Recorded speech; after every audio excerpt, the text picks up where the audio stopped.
O amor não pratica o mal contra o próximo. Portanto, o amor é o cumprimento da lei. Façam isso compreendendo o tempo em que vivemos. Chegou a hora de vocês despertarem do sono, porque agora a nossa salvação está mais próxima do que quando cremos. Ou, como diz a tradução da Revista Almeida Corrigida, a nossa salvação está agora mais perto de nós do que quando aceitamos a fé. E com esse versículo de Romanos, capítulo 13, versículo 11, a gente começa a nossa segunda aula do EB Power, com o título Despertamento Espiritual, um Milagre. Muito bem, essa é a nossa segunda aula do EB Power, com o título, então, como eu disse no início, Despertamento Espiritual, um Milagre. E a nossa verdade prática, segundo a lição, vem dizer que o despertamento espiritual é a consequência da submissão à vontade de Deus. Então, antes de iniciarmos a nossa lição, eu gostaria de fazer algumas perguntas. Como, por exemplo, você sabe o que é um despertamento espiritual? E você sabe o que é um milagre? Será que o milagre é algo sempre extraordinário, usando que Deus usa algo sempre extraordinário para operar assim maravilhas, tipo abrindo porta onde não tem porta, e o mar se abrindo do nada e coisas do gênero? Será que milagre a gente pode contar com esse tipo de milagre, essas coisas mais extravagantes, digamos assim? E o despertamento espiritual? Como que acontece o despertamento espiritual? De onde vem o despertamento espiritual? Ele vem de uma vida consagrada a Deus? Somente aquelas pessoas que têm uma vida dedicada em oração e na meditação da palavra podem ter o despertamento espiritual? Quem é capaz de receber o despertamento espiritual? Será que todos nós somos capazes ou temos algumas pessoas que são mais capazes do que outras a receberem um despertamento espiritual verdadeiro? Então, com esses questionamentos, vamos seguir a nossa lição. A leitura bíblica em classe sugerida na lição encontra-se em Esdras, capítulo 1, no versículo 1 ao 7, e Neemias, no capítulo 1, versículo do 1 ao 4. Acredito que é interessante lermos para ter a referência no decorrer da nossa lição. Primeiro, Esdras, capítulo 1, do 1 ao 7. Diz assim, eu vou ler na NVI.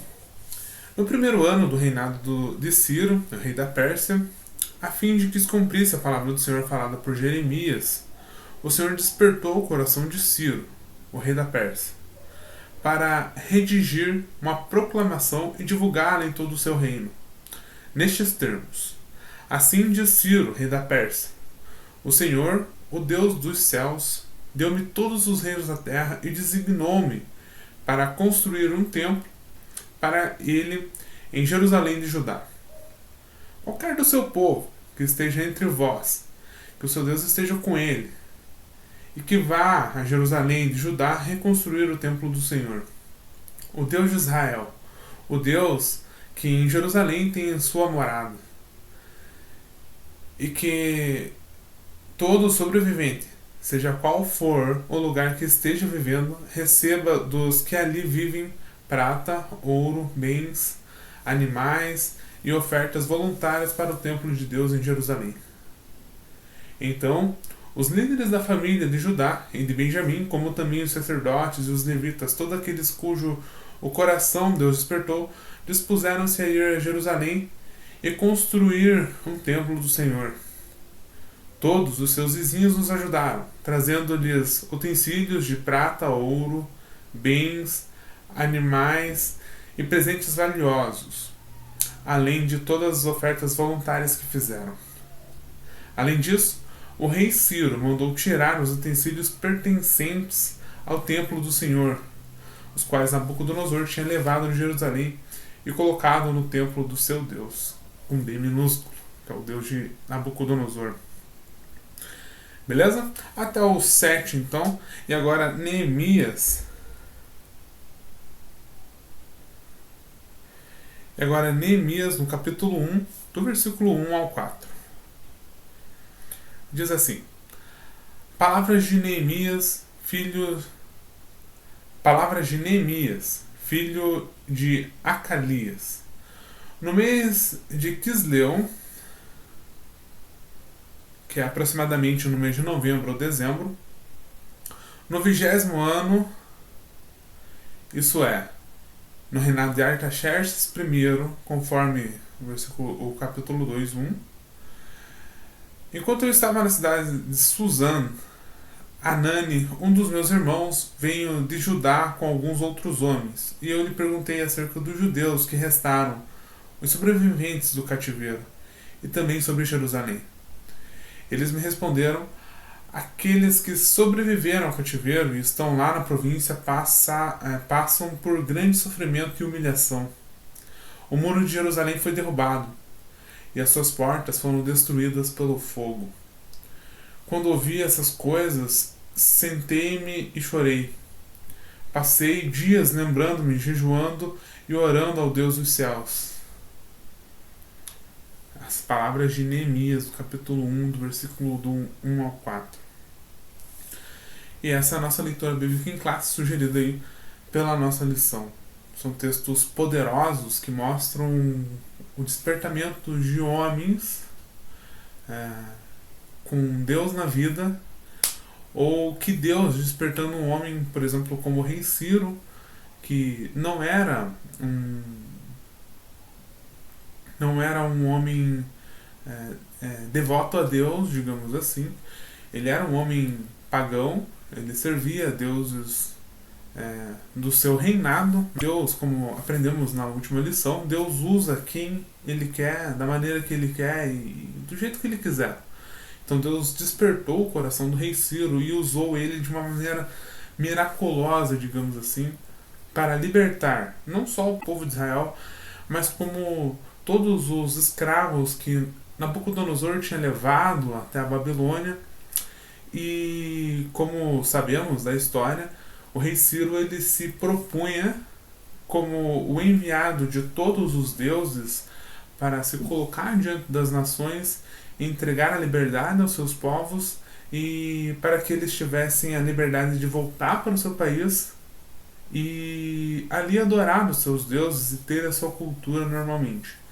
A única exigência do rei Ciro, segundo até o rolo de Ciro, ao qual falamos na última aula, era que o povo que ali se estabelecesse pagassem os impostos anuais e enviassem soldados para a guerra quando ele precisasse de soldados para as suas batalhas que ele travava na sua época. Então Deus usa e ainda chama Ciro pelo nome, pelo profeta Isaí e pelo profeta Jeremias, se eu não me engano. Deus chama Ciro pelo nome e ainda coloca um adendo: mesmo você não me conhecendo, eu te constituí rei, eu vou fazer você abrir portas onde não tem portas. E Deus vai falando tudo, as bênçãos que ele tinha para Ciro. Mesmo Ciro não conhecendo o Deus de Israel, Deus usou o rei Ciro para fazer várias coisas em benefício do seu próprio povo. Sabemos também, segundo a história, que o povo não passou cativo apenas 70 anos. Da história de Daniel, ao qual vimos na última lição, das orações de Daniel. Quando Daniel foi preso, quando o povo de Israel foi escravizado, Daniel tinha aproximadamente 15 anos de idade. De 15 a 17 anos. Ele era apenas um adolescente. E quando o povo recebeu a euforia, digamos assim, do rei Ciro, Daniel ele já era uma pessoa muito idosa. Ele tinha aproximadamente 90 anos. Então foram aí mais de 80 anos para o rei Ciro declarar a liberdade dos povos cativos pela Babilônia. E do ano que o povo de Israel foi preso, o povo de Judá foi preso na Babilônia, até a volta de Esdras para Judá, levou aproximadamente 140 anos. Então, não foi um curto espaço de tempo. Foi um espaço de tempo gigantesco. Foi um salto de tempo muito grande. Ali começa uma grande obra, uma grande revolução. E muitos historiadores não vão aceitar muitas reformas que Esdras vem propor, mas eu acredito que a mensagem essencial é que precisamos passar sempre por reformas. Até tem uma mensagem muito importante do pastor Heber Campos Júnior que ele vai falar sobre reformas. Eu acredito que é muito importante vocês procurarem no YouTube depois e verem isso, que ele vai falar a reforma ou as reformas. A igreja passa por constantes reformas, porque várias pessoas assumem o lugar de liderança e com ideias novas, com jeitos novos de liderar, e a igreja vai passando por algumas reformas. E a reforma que a igreja passa, ela tem que ser pautada pela palavra de Deus. A igreja passou muito tempo até que Martinho Lutero, por exemplo, foi usado por Deus para elaborar uma reforma. Mas antes de Martinho Lutero, vários outros reformadores tinham chego e pautado alguma dessas reformas. Mas Martinho Lutero foi mais abrangente, digamos assim. E depois de Martinho Lutero, vários outros foram em cima das próprias reformas de Martinho Lutero, fazendo outros tipos de reforma. E a igreja vem se reformando até nos dias de hoje. E precisamos, ainda hoje, no século XXI, estar em constantes reformas. Hoje, passamos por um momento de pandemia, ao qual nos obrigamos a fazer cultos online, por exemplo.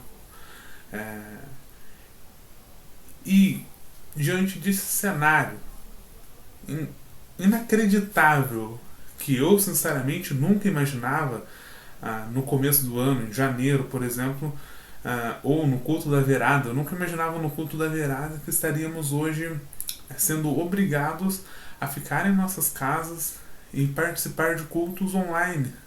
Nunca imaginava, a gente nunca tinha planejado isso. Não estava com certeza nos meus desejos de ano novo ficar em casa planejando cultos online. Mas aprove a Deus que passamos por isso, passamos por essa fase. E diante desse cenário, muitas igrejas estão passando por algum tipo de reforma. Ou seja, as pessoas não estavam acostumadas a assistirem cultos pela internet, não estavam acostumadas a postar em cultos pelo Facebook, pelo Instagram ou pelo YouTube, e a igreja acabou passando por essa reforma.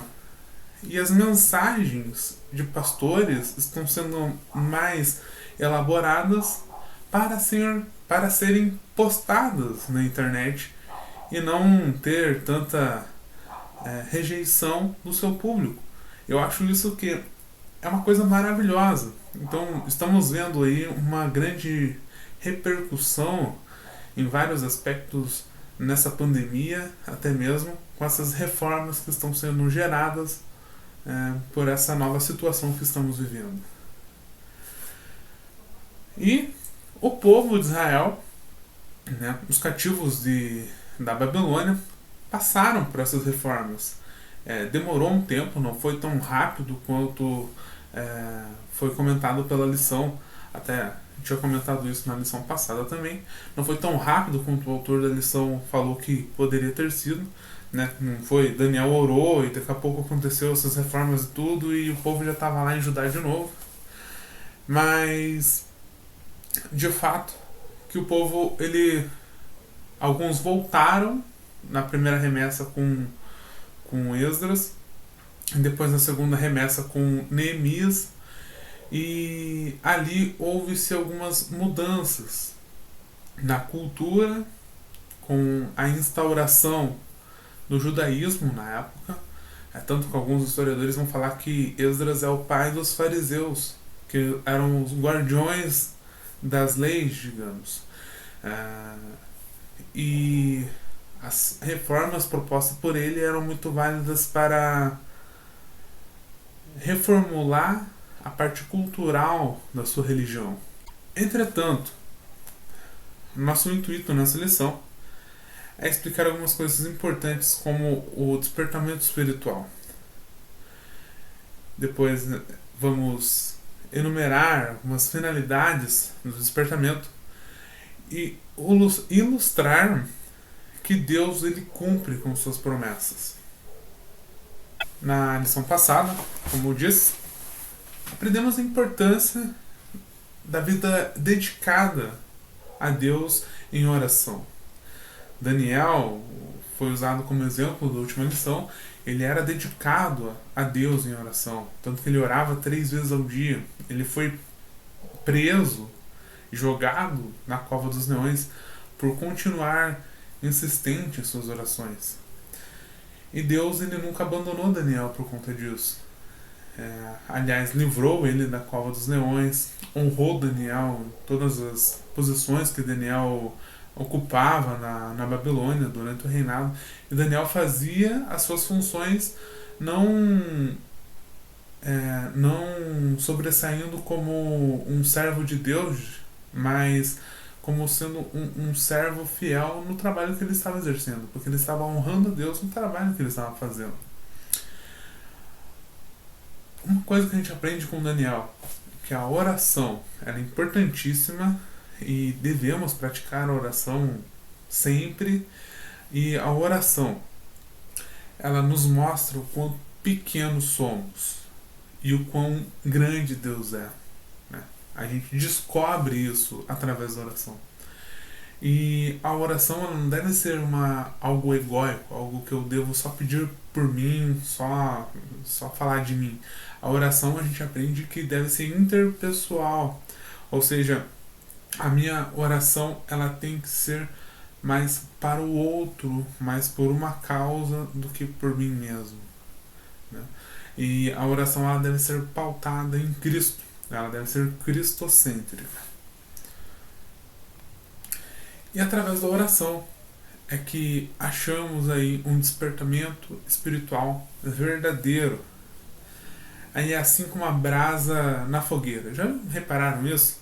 Quando estamos assando, eu gosto de assar carne. E quando a gente vai preparar ali a churrasqueira, eu, por exemplo, coloco o carvão e eu coloco trouxinhas de papel com óleo e acendo essas trouxinhas de papel com óleo. E eu fico reparando ali. O fogo começa a pegar no papel e o óleo. E as brasas que estão em volta, e o carvão que está em volta, começam a queimar até formar uma brasa. Depois que forma a brasa nesse carvão, essa brasa ela começa, você vai soprando ali, vai formando fogo, e esse fogo desse carvão ele passa para o outro carvão que estava frio ao lado. E quando você começa a soprar bem, o fogo se espalha em todo o carvão, formando todos uma brasa. Então, a oração é assim também. Quando você começa a mudar a sua vida e a sua rotina de oração, o seu irmão do lado, a sua família, os seus filhos, a sua esposa, o seu esposo, também começa a ter esse hábito de oração e ser inflamado, digamos assim, pelo fogo do Espírito também. Assim, há um despertamento espiritual verdadeiro, somente através da oração e da dedicação à leitura da Palavra de Deus. Então é isso.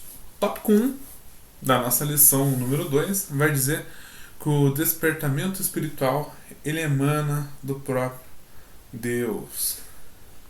Bom, então, o que é um despertamento espiritual? O que é um despertamento espiritual?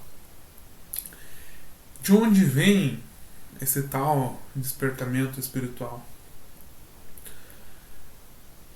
O despertamento espiritual nada mais é que se acordar espiritualmente. E só acordamos espiritualmente, como disse na introdução, através de uma vida dedicada a Deus em oração e através da leitura da Palavra de Deus. É somente assim que nos despertamos espiritualmente. O rei Ciro ele foi despertado por Deus. Mas ele foi um caso especial, ele foi um milagre de Deus. O rei Ciro, ele não tinha uma vida dedicada a Deus em oração. Ele, como vimos anteriormente, era um rei pagão. Ele servia outros deuses. Mas Deus o despertou para cumprir uma obra que Deus tinha prometido ao seu servo Jacó. E Deus tinha prometido através do profeta Jeremias, ao qual ele faria. E quando Deus fala, Deus cumpre, como vamos ver na lição mais adiante.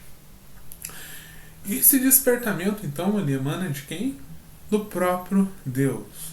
Deus é quem dá Deus é quem coloca esse fogo no óleo para acender essa brasa no nosso coração. Então, o despertamento espiritual, ele emana do próprio Deus. E Deus, ele usa apenas aquele que se entrega a ele de corpo, alma e espírito. E Deus só usa somente essas pessoas que entregam de verdade, de corpo, alma e espírito. Amém? Muitas vezes não, porque Deus, ele usa quem ele quer. Como exemplo de novo, ele usou o rei Ciro, alguém que não o conhecia, que não reconhecia Deus de Israel como sendo Deus. E Deus usou ele. Por quê? Porque Deus usa quem ele quer. Deus usa um pagão para abençoar os seus filhos. Tem até uma história de que uma irmã, ela estava passando necessidades de falta de alimento em sua casa, e ela começa a orar muito alto, e seu vizinho, que era um ateu, ele ouve essa oração e ele pensa com ele: eu vou zoar essa mulher, eu vou comprar uma cesta básica, vou entregar na casa dela e vou falar que foi o Satanás que mandou entregar essa cesta para ela. Aí ele fez isso. Ele comprou essa cesta básica, ele foi lá na casa dessa irmã, bateu lá na porta, falou: ó, tem um presente para a senhora. Entregou a cesta.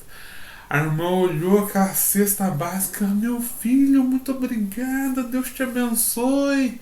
E foi recolhendo a cesta. Ele falou: Deus é maravilhoso, Deus é maravilhoso. E ele esperando a oportunidade para introduzir ali a sua piada. E a irmã não perguntava quem foi que mandou a cesta. E ele olha para essa irmãzinha e pergunta: a senhora não vai perguntar quem é que mandou a cesta? Porque no consciente dele estava querendo falar que foi Satanás, né? A irmãzinha olhou para ele e falou: não, eu não vou perguntar, porque quando Deus manda, até o diabo obedece. Vocês entendem isso? Deus usa quem ele quer, da maneira que ele quer e como ele quiser, porque ele é Deus. Você quer questionar Deus? Eu não quero. Sinceramente, até o próprio diabo, ele presta contas a Deus, querendo acreditar em você ou não. E se você tiver dúvida disso, leia o livro de Jó. E lá os anjos estão prestando contas a Deus, e o próprio diabo, o próprio Satanás, ele chega para prestar conta diante de Deus também. Então até o diabo, ele presta contas a Deus. Ponto 2. As finalidades do despertamento. E o número 1 do ponto 2 vai dizer: a restauração nacional de Israel. Deus, quando quer realizar os seus propósitos, pode incutir a sua vontade no espírito do homem. Foi assim que ele fez com Ciro. Embora fosse rei de uma nação idólatra, Ciro foi despertado por Deus, o qual incutiu sua vontade no seu espírito, dominado pelas tradições e pela idolatria, a fim de que se cumprisse os seus desígnios relativos ao povo de Israel, conforme havia falado pela boca do profeta Isaías, cerca de 180 anos antes, lá em Isaías capítulo 44 e versículo 28, e no capítulo 45 do 1 ao 6.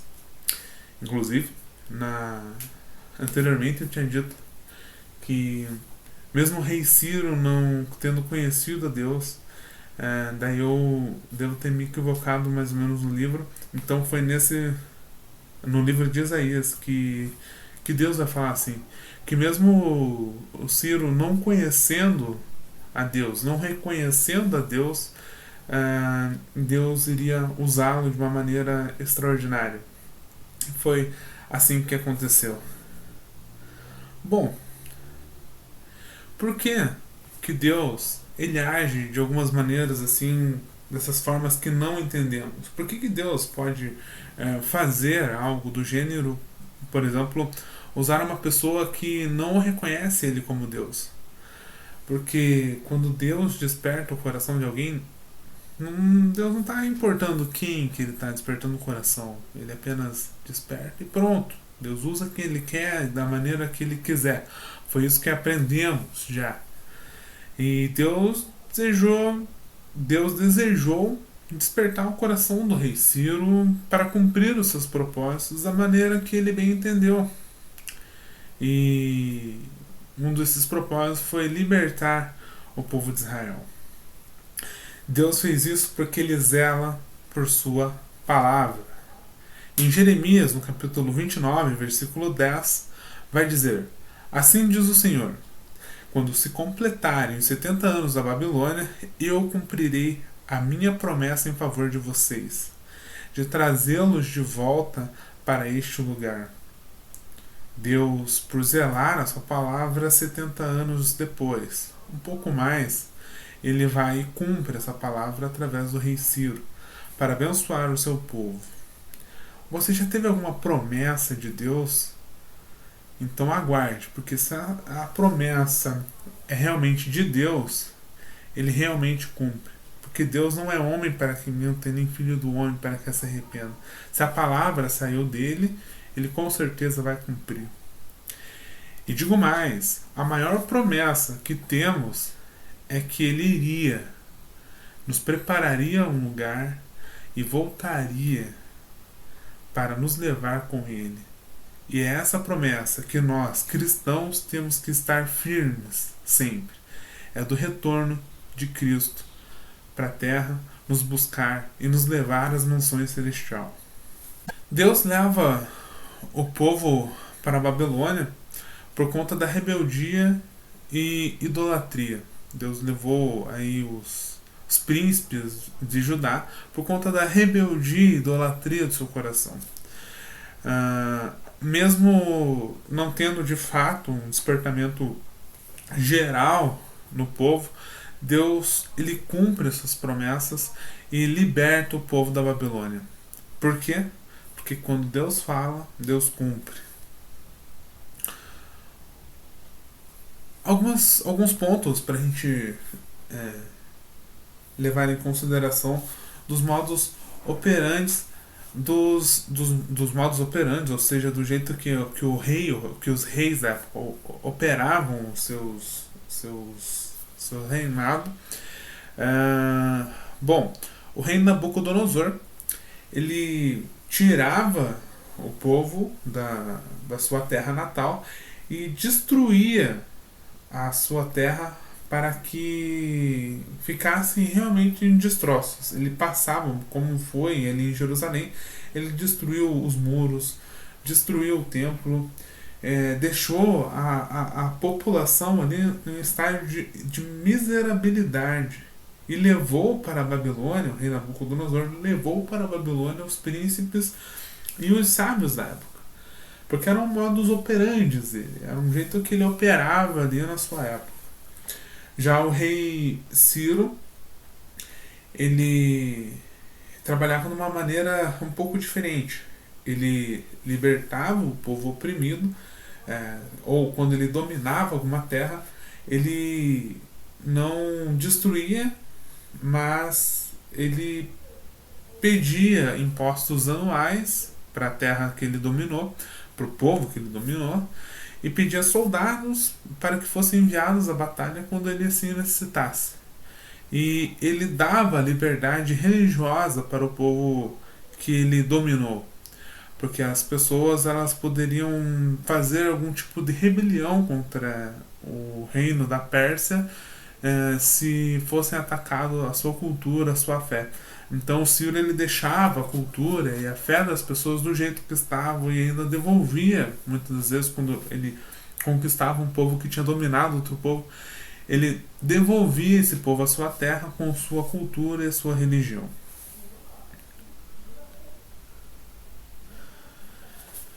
O que eu quero dizer com isso? Deus ele usa de maneiras naturais para operar o sobrenatural ou para operar. Deus usa de maneiras naturais para operar um sobrenatural ou, como muitos dizem, milagres. Alguns exemplos disso podemos ver na Bíblia. Deus ele cospe, Jesus ele cospe no barro para fazer um olho para um cego de nascença. Lembra dessa história? Que Jesus ele cospe no barro, ele faz um lodo, ele passa no olho do cego de nascença. Talvez ali ele estava fazendo um globo ocular na hora, ali, ó, fazendo uma cirurgia no olho do cara.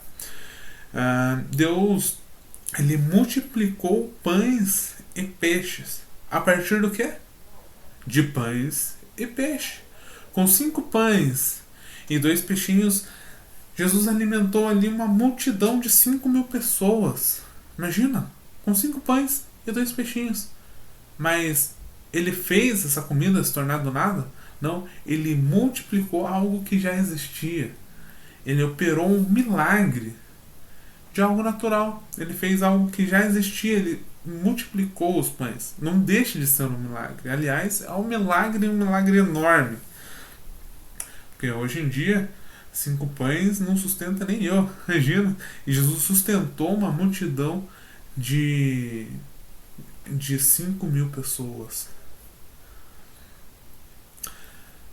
Deus usou um modus operandi de Ciro para libertar o povo de Israel do cativeiro e cumprir com suas palavras, cumprir com sua promessa que ele tinha feito anos antes, através do profeta Jeremias.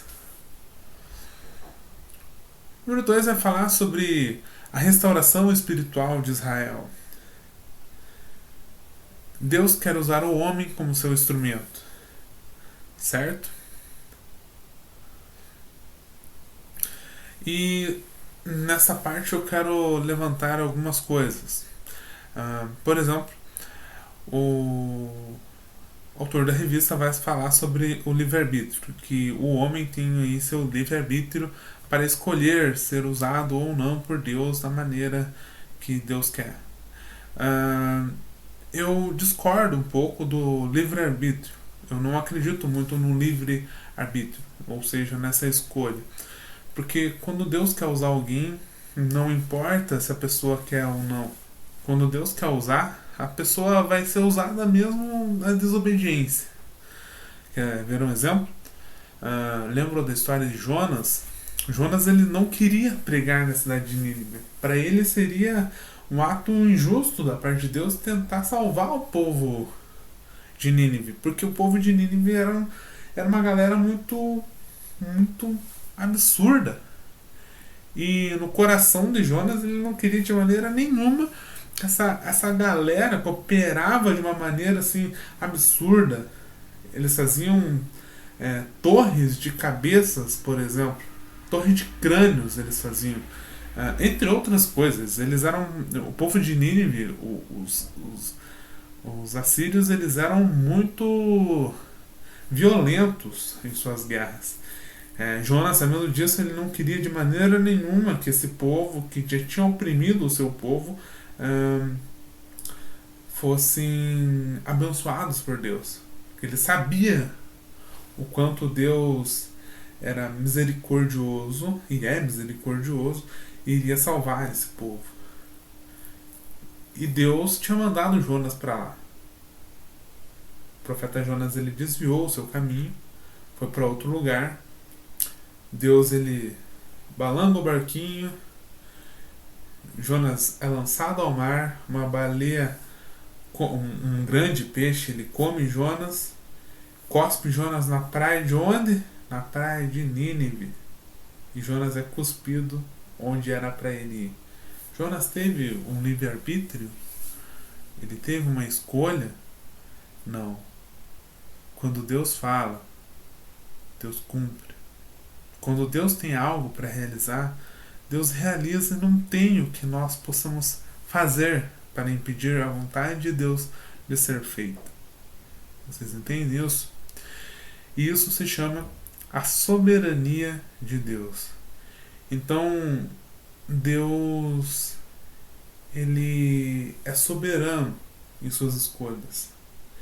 Se ele escolheu você para fazer alguma coisa, então é você e pronto. Não é seu irmão, é você. Deus escolheu eu para fazer algo, não é você, não é a outra pessoa, é eu e pronto. Quando Deus faz algo, quando Deus quer que um propósito dele seja cumprido, vai ser isso e pronto. Não tem outra alternativa. Outro exemplo da soberania de Deus. Paulo estava indo destruir, quanto mais cristãos ele conseguisse destruir na sua época, melhor. Ele era muito zeloso, muito vaidoso na lei do Senhor. E estava surgindo ali uma religião que estava tirando eles do sério, né? E ele viu o julgamento de um cara chamado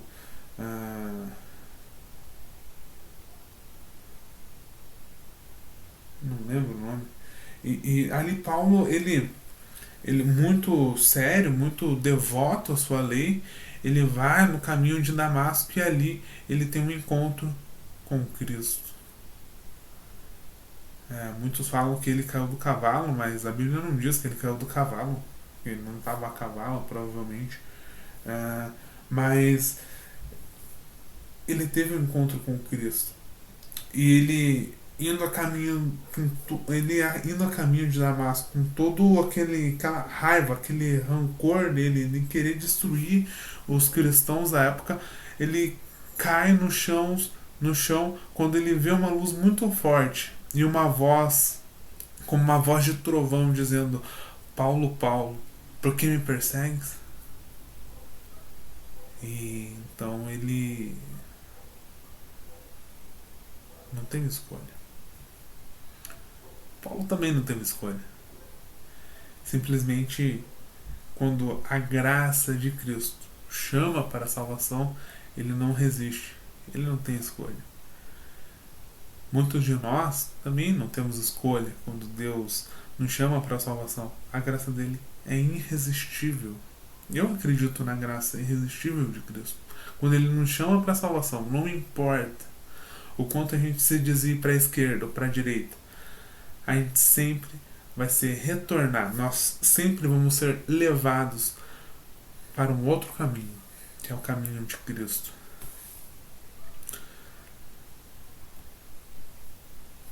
Então Jonas não teve escolha. Paulo não teve escolha. E se de fato há um livre-arbítrio, o profeta Jeremias... Por que o profeta Jeremias profetizou aí a liberdade do povo 100 anos antes do povo ser liberto? Por que o profeta Isaías ele vai profetizar que o povo seria escravizado e seria liberto depois, iria usar depois o rei Ciro? Por que o profeta Isaías profetiza 180 anos antes disso tudo estar acontecendo? Deus, ele é soberano e ele opera mesmo em meio à nossa desobediência e revolta. Tanto que Deus, antes da queda do homem, ele já tinha separado um cordeiro. E o cordeiro já foi morto antes da fundação do mundo. Está escrito lá em Apocalipse 13, versículo 8. Nenhum dos planos de Deus podem ser frustrados. E o Jó diz lá em Jó, capítulo 42, versículo 2, depois que ele viu Deus de perto, ele vai falar que nenhum dos planos de Deus podem ser frustrados. A lição vai dizer que a finalidade principal do despertamento é sempre a restauração espiritual do povo de Deus. O autor da revista vai levantar também que há dois polos: o polo da graça e o do pecado. Você sabe o que é graça? A graça é um favor imerecido. Um pastor batista chamado Lehman Strauss, ele já é falecido, ele vai falar que a graça é um favor imerecido para pecadores que nada merecem. E a graça de Deus, ela é tão poderosa que ela nos livra do que a gente realmente merece. E o que nós realmente merecemos? Nós realmente merecemos arder no fogo do inferno.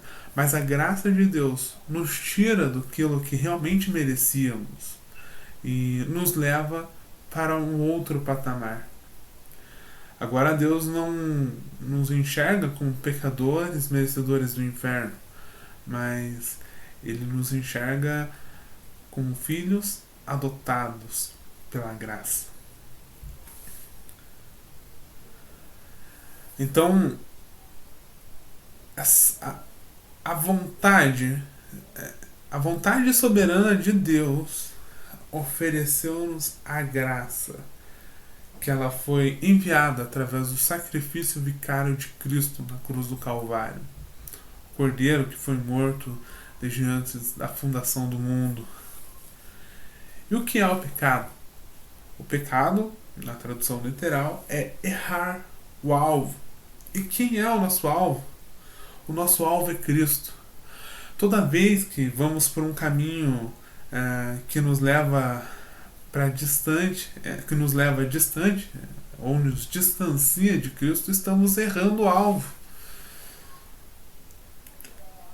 Porém, temos a chance, por intermédio da graça de Deus, de ser transportado de novo para o caminho certo, para o caminho que é o caminho da verdade, é a vida, e é Cristo Jesus.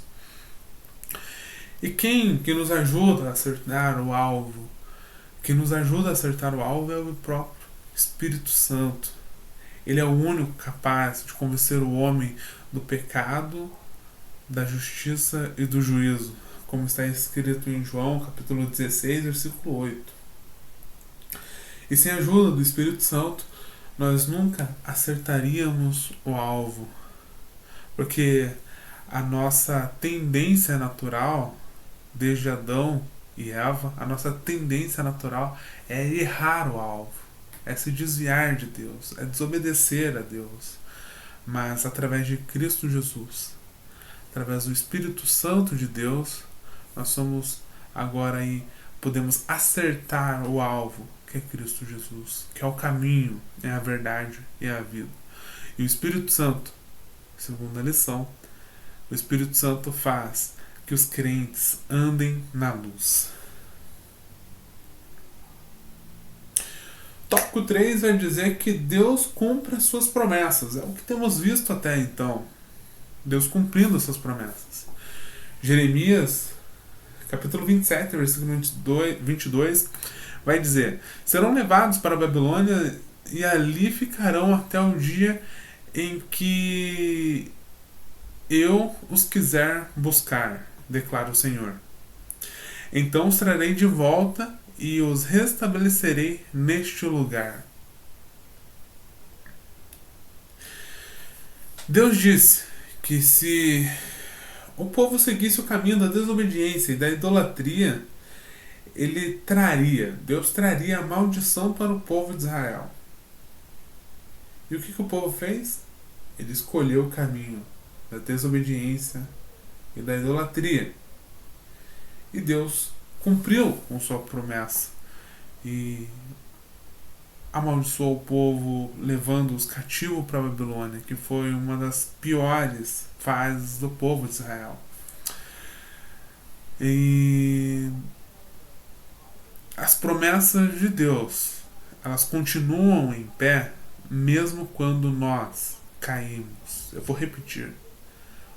As promessas de Deus continuam em pé mesmo quando nós caímos. Por quê? Porque Deus não é homem para que minta, nem filho do homem para que se arrependa.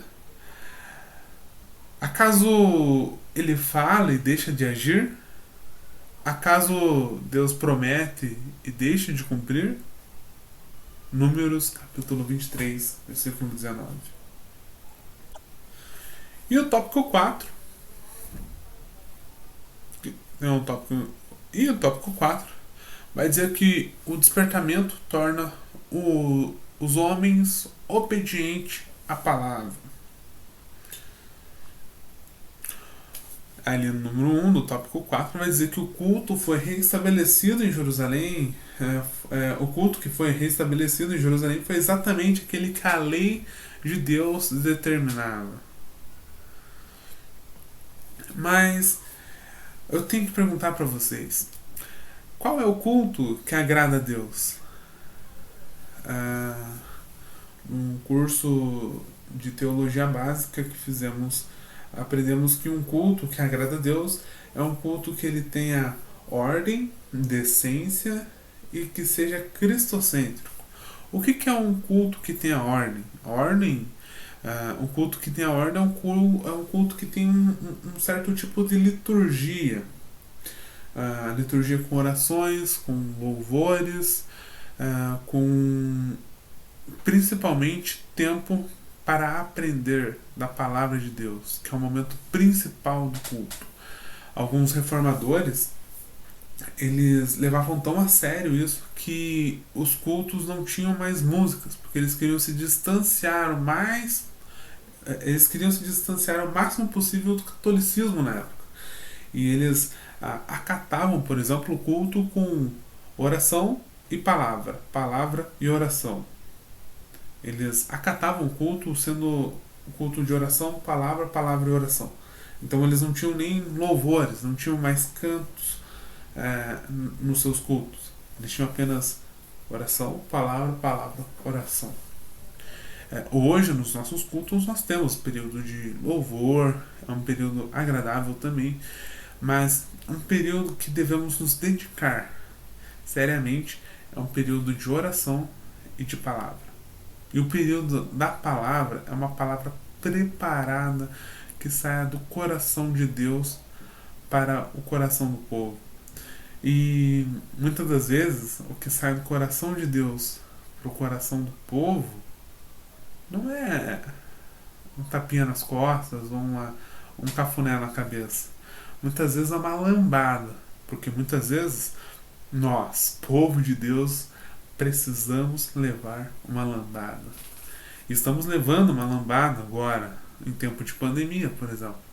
Eu ouvi, inclusive, em algum culto online que teve, um pregador falando que Deus provavelmente não estava se agradando do nosso culto, por isso interrompeu. Ele cita até um versículo, eu não vou lembrar o texto agora, mas ele cita até que Deus não estava se agradando do culto da galera e falou: gente, parem de prestar culto, não quero que vocês prestem culto, porque eu não estou me agradando do culto de vocês. E a reflexão que esse pregador traz é justamente essa: será que Deus tem se agradado do nosso culto hoje em dia? Será que temos feito um culto que agrada o coração de Deus de fato? Por que Deus tem impedido os nossos cultos de acontecerem ultimamente? Será que Deus tem se agradado do seu culto? O culto não começa quando entramos na igreja. O culto começa quando estamos nos preparando em casa. O culto começa no nosso lar, em nossa casa. Será que Deus tem se agradado do meu culto? Será que Deus tem se agradado do seu culto? Um culto que agrada a Deus, ele deve ter ordem da liturgia, e tem que ter decência. Eu falo isso porque eu venho de uma tradição pentecostal, e a tradição pentecostal, eles elevam muito a questão do vestuário e etc. E decência, quando falamos em decência, falamos de vestimentas, né? Que o culto tem que ter a mulher tem que ter a roupa tal, o homem tem que ter a roupa tal, para prestar um culto a Deus. Mas aprendemos que a decência vai muito além da vestimenta. O que é a decência? A decência é o coração estar voltado totalmente a Deus. O coração voltado totalmente a Deus, ele é um coração humilde. É um coração que participa da liturgia do culto, mas sem ser legalista, sem ser juiz, sem ser juiz dos outros, mas sendo juiz de si mesmo, olhando para a trave que há no olho próprio, que há no nosso olho, e não olhando no cisco que há no olho do irmão. Isso é um culto com decência. É um culto ao qual participamos com humildade, com mansidão e com esse senso de alteridade. Eu vou olhar para o meu culto, oferecer o meu culto a Deus, e não vou ficar julgando o culto do meu irmão. Porque o único que pode julgar é Deus. E o culto tem que ser cristocêntrico. O que quer dizer culto cristocêntrico? Cristo deve ser o alvo de adoração do culto. E não o grupo A ou o grupo B. Ou o pregador tal ou o pregador outro. Cristo é merecedor de toda honra, de toda glória, de todo louvor. No momento que a gente entender isso e o nosso culto for voltado a Cristo, no momento que Cristo for o centro do nosso culto, então estaremos oferecendo um culto que agrada a Deus. O culto vai muito além das vestimentas, vai muito além do tipo o estilo de música que é tocado, do estilo de louvor que é tocado, vai muito além disso. O culto ele vai sendo da maneira que agrada a Deus quando o culto é cristocêntrico e não egocêntrico.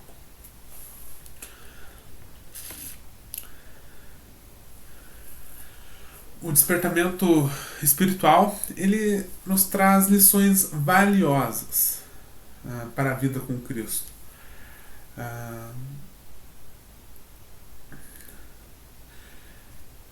Ensinando, por exemplo, que esse despertamento ele não emana do coração do homem, mas esse despertamento espiritual ele emana do coração de Deus.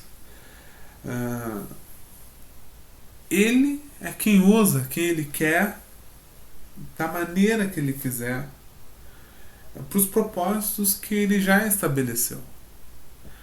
E cada propósito, cada despertamento, ele tem uma finalidade já pré-definida pelo próprio Deus.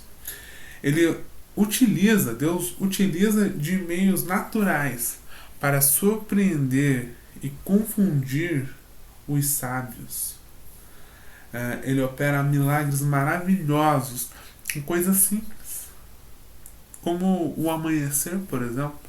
É um milagre maravilhoso amanhecer todos os dias, mas cada vez que amanhece, você vê o amanhecer, é que você está vivo, e estar vivo é um milagre.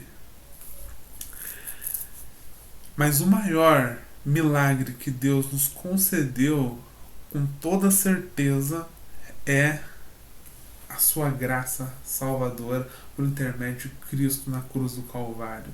Esse é o maior milagre que nós podemos contar com satisfação no coração, que é o maior milagre, a nossa salvação em Cristo Jesus.